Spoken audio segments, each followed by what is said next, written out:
welcome to my channel. My name is Kate, and on today's episode of Too Many Hobbies, Not Enough Time, we are tackling seed starting. So if you want to join me and stick around for this video.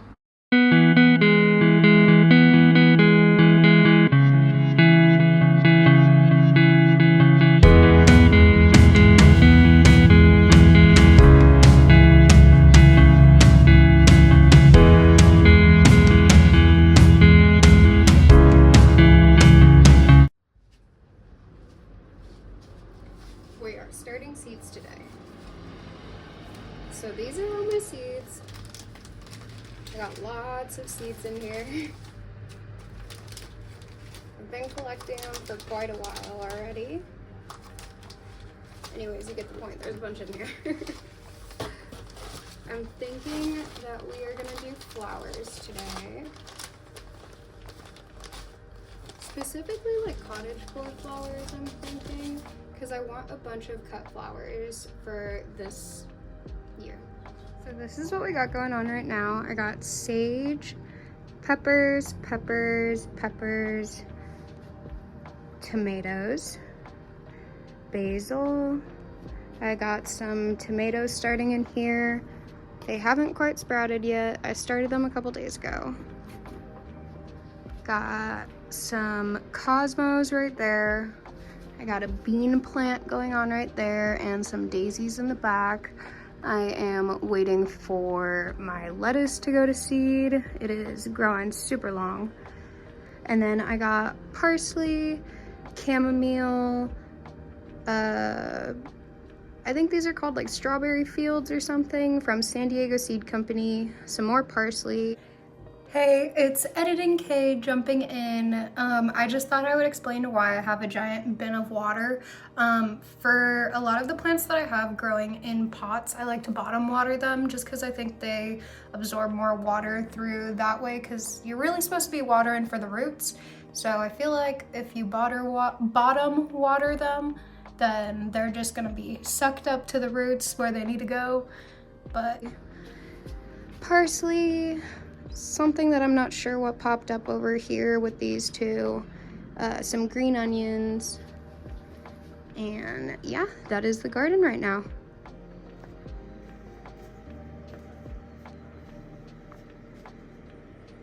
I got this super cool gardening bed for my birthday, and it basically has like a little reservoir down in the bottom down here that like holds and collects water, and this little thing right here, you just fill him up with water and it waters underneath.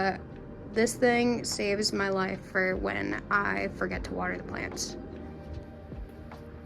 So for my starting mix, what I do is I'll put half soil in the bottom and half seed starting mix at the top, just because I get lazy and I forget to transfer them out of starting pots when you should, and they need nutrients at a certain point, so I put half soil in the bottom and then seed starting mix on the top. Not sure if that's how you're supposed to do it, but it works for me. So I'm just filling half of these, or I'm filling these half with soil on the bottom, and then I'm gonna put seed starting mix on the top of them. So I'm just using some potting soil to put in the bottom of these. Nothing special. I think it's honestly Miracle-Gro, but I had a thing of lettuce growing in it for a while, and it was just sitting there, so I figured I'll use that for the bottom of the soil. I might put a little bit more than half soil in here, because you really just have the seed starting mix for like when the seeds like first start popping up, because it keeps them very like moisturated and hydrated. This one's a little too full. So potting soil is for container gardening, and it has all the nutrients that the plant needs to survive in the soil. So that's why I'm putting it at the bottom of these, so when I do end up forgetting to repot them up, they already have some nutrients in there to give me a little extra time before I have to repot them. I'm coming, sorry. That's my fault. It was at this moment that she knew she fucked up.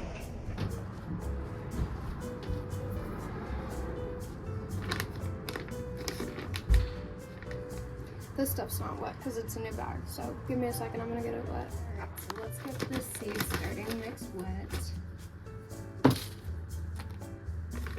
I wasn't prepared for that because I started some earlier and I already had some that was already wet that I had gotten ready, but I had used it all, so now I have to get more wet.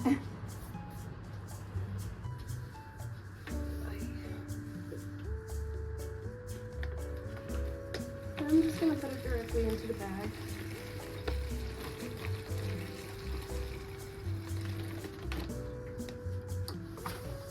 Uh-oh. I'm just mixing it all together so everything's all wet. Straight out of the bag, the seed starting mix is very dusty. It's made up of peat moss, coconut coir, and vermiculite, which are very good for hydrating plants. However, you do need to make sure you add water into it and rehydrate it because there is no water in here, so it is just very dry. And you do need to mix it in well too to make sure that it just doesn't repel the water. Because when you're first adding water into here, which I do need to add a little bit more because it is still a little dusty, it will just send all of the seed starting mix to the top of the bag and just kind of sit there. So that's why I'm just mixing it really good in. This is a workout.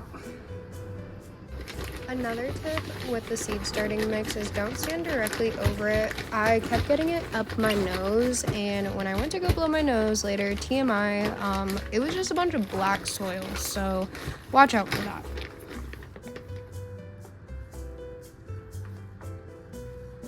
I'll be back, I need a hair tie.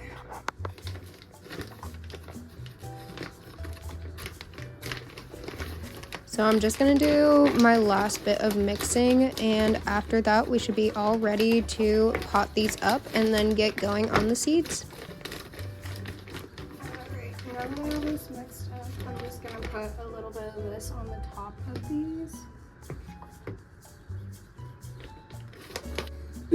So I'm just taking a little bit of seed starting mix and putting it on top of these. So I have soil filled up to like that, and then I have the seed starting mix right on top. And this is just so they stay well moisturized while they are little seeds and they don't dry out very easily. The key to a successful germination is keeping those seeds wet. They need to be well hydrated in order to germinate.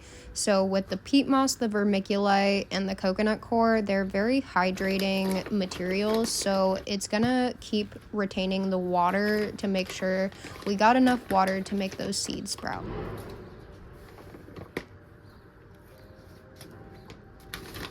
So my pots are almost all full, so then after that we are gonna put our seeds in. And if you see any like sticks or little rocks or pebbles or anything in your soil, I recommend taking them out just because it can be harder for the roots when they're little to grow like around it or push through something like that. So all my pots are full, so now we're gonna go ahead and put our seeds in. I know I said I'm doing flowers, I still am, but I also am going to do a couple vegetables and maybe some herbs as well.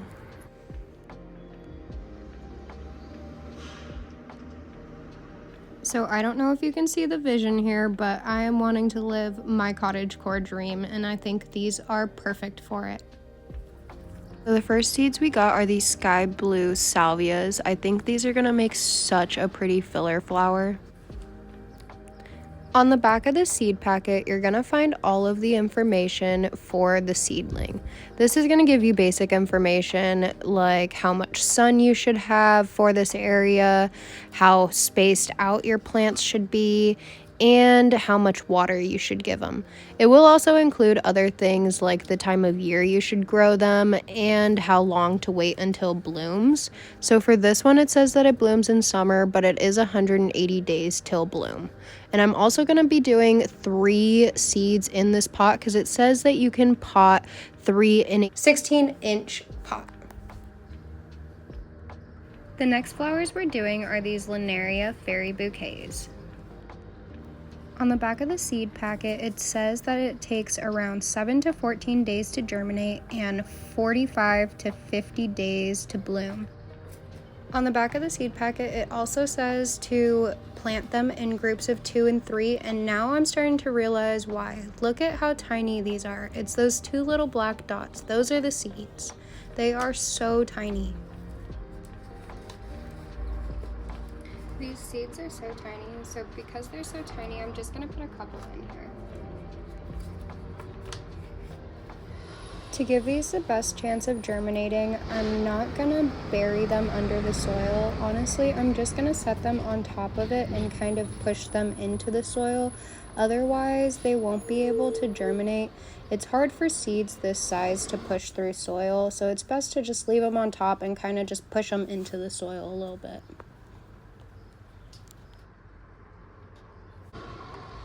There's a little wood stick in there, so I just took that out. Just cleaning up my hands a little bit, and then we're moving on to the next ones. These are called dahlias. These I'm absolutely obsessed with also. There's like different variations of pinks and yellows and some reds, and these are just so pretty. I can't wait to have a bunch of bouquets of colorful flowers. I'm forgetting which ones I did. I need to put these ones aside.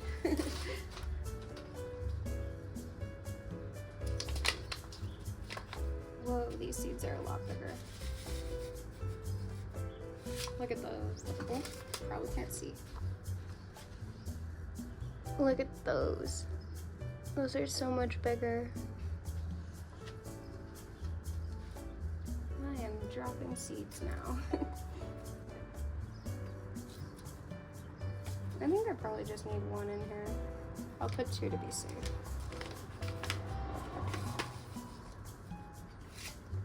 Not 3, just 2. These seeds are on the larger side, so I don't want to overcrowd the pot, so I'm just going to put 2 on the opposite sides of the pot.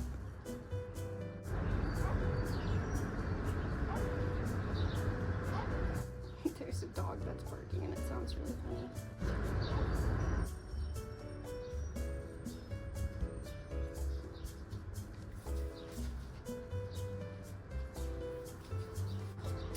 Alright, and the last pot we got.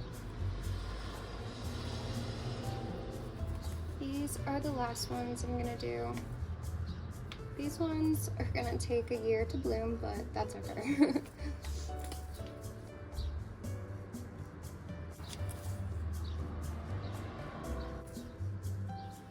It literally says days to bloom, 180 to 360. Whoa, these seeds are like all different. Some are like lighter in color and some are darker in color.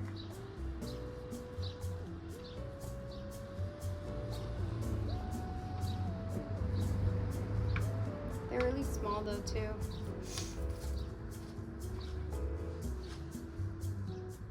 Can you see them? I got 5 in my hand right here. I'm gonna put those in the pot. I guess I have 4. Thought I had 5. These ones are also so small, I don't really want to like bury them too much. So I'm just gonna like set them on top.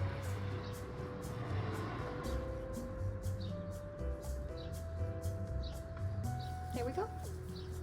Now it's on to watering them. So these are some of the seeds I'm planting. I got some tomatoes, cilantro, some dill, and then some garbanzo beans. I found these at the store and I've honestly never seen these, so I was so curious about them and wanted to grab them. So I'm gonna pot those up in these little pots and maybe put the garbanzo beans in this bad boy over here, but we will see. Maybe I'll even put one in a pot and see. It was at this moment that she knew she fucked up.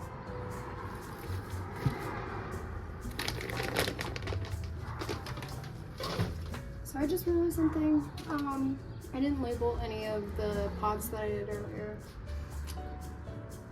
So I don't know what any of them are now.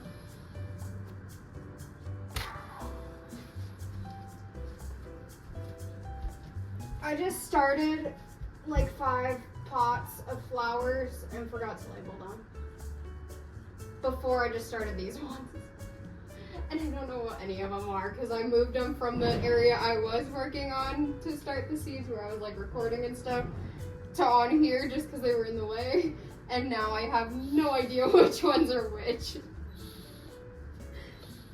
Screwdriver? Sure. Looks like one of those screwdrivers. Oh, that's sick. That's kind of cool. Right. Here we got one of these are dog.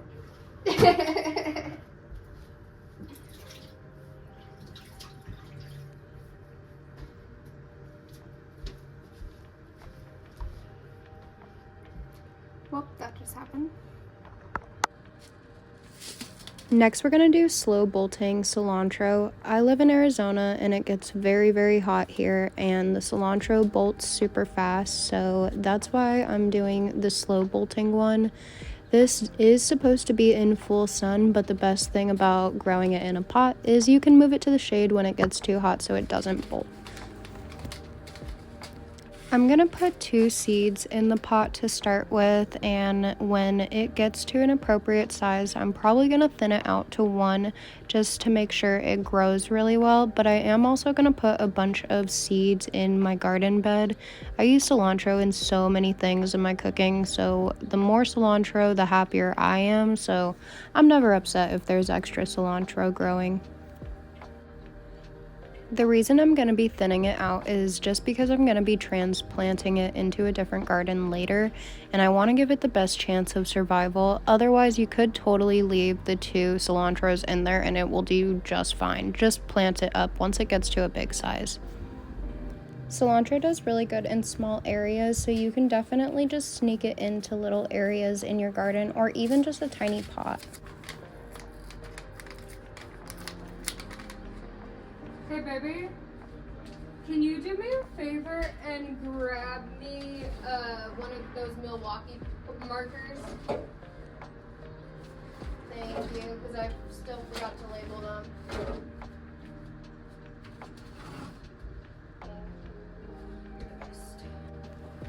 You can really use anything that you want to label these. I found a clothespin nearby, so that's why I'm using that, but you can totally just write on the pots themselves.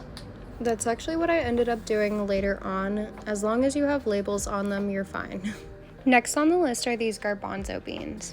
Now I go to Home Depot all the time and I have never seen these before. Anytime I see something that I haven't seen before, I always pick them up. When I got these, I also happened to see loofah seeds, so I grabbed those as well. Bean seeds are quite large, so I'm only going to put 1 in the pot to give it the best chance of germinating. On the back of the seed container, it says that you should be pushing them down between 1.5 to 2 inches, so I'm just pushing it down 2 inches and covering it up with soil. For plants that have large seeds, you want to push them down far enough so then they can develop good and healthy roots. Next on our list is dill. Dill is one of those plants that if you give it the space, it will just grow like a weed and you will have so much of it. So I'm only going to put 1 in the pot to make sure it doesn't grow too crazy for me and I can keep it maintained. This specific variety of dill is not best for containers, but I will be planting it out in a garden later on, which is why I'm starting it in a container. But it will get way too big for containers and outgrow them. Try to stick with a dill that is not a mammoth sized. Next on our list we got tomatoes. I have tomatoes already started, but I love tomatoes. These ones specifically are bush steak tomatoes, which are those nice, big, beefy, red tomatoes that grow on the vine. They are the perfect slicing tomatoes, and I don't know, tomatoes always make me feel like the garden is a little bit more cottagecore. I'm only putting 1 seed in each of these pots because, say it with me again, we don't want to overcrowd the pots. This is especially important for tomatoes, especially if you have indeterminate varieties, because they will just grow like crazy and they can get up to, if you have the space, up to like 10 feet tall. So tomatoes, I don't recommend planting 2 seeds in the pot. And also again, don't forget to label your pots, or else you'll end up like me, not knowing what any of your plants are. And last thing to do is all we gotta do is water. If you keep your seeds wet, they will germinate. As long as they stay hydrated and they're good seeds, no matter what, they will sprout. And again, I forgot what these ones were, so these are gonna be a mystery when they start popping up. If you ever wanted to have a garden or even just want a couple plants, you totally should. It doesn't take much space at all. I have a very small patio and I'm able to do all of this. Even if you have no space, you can even just take like an old yogurt container, fill it with some soil and leave it on your windowsill and you can get plants to germinate like that. Anything that you want to do with gardening, you really can. Whether it be big spaces, small spaces, anything is possible. And there we have it. All of our seeds are started. And we got some other seeds going over here. You can see over the ledge. I am scared that I'm gonna drop my phone, but we got some peppers going on right there. And then we got some tomatoes going on over here. The garden is looking good. And that's it for this video. We got all of our seeds planted and I will keep you updated on how they're doing. But that is it for this video, so I will catch you on the next one. Bye!